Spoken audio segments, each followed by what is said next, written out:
عاوزك تسمع وتشوف الفيديو ده. تعال.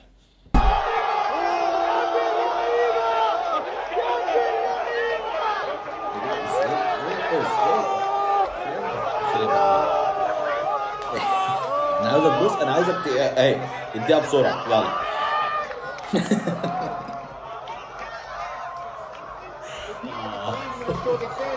ماشي يلا كمل كمل الرأس افرح.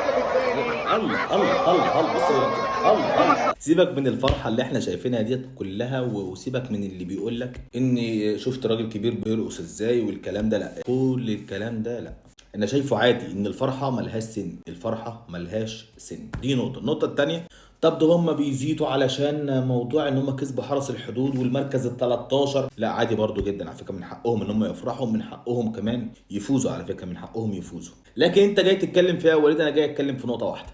شفت الفرحه اللي هو فرحان دي بيها كلها؟ كان لك ان تتخيل ان الاستاذ عمرو الجنايني كان رئيس اتحاد للكوره. لك ان تتخيل الفرحه اللي احنا شايفينها دي كلها، وكان الاستاذ عمرو الجنايني رئيس اتحاد للكوره، كان رئيس اتحاد للكوره. انت شفت بيفرح ازاي للزمالك وبيعمل ايه يعني واحد جاي يقول لي انا على ايام الاستاذ عمرو الجنايني كنا ماشيين بما يرضي الله. يا اخي اتقي الله.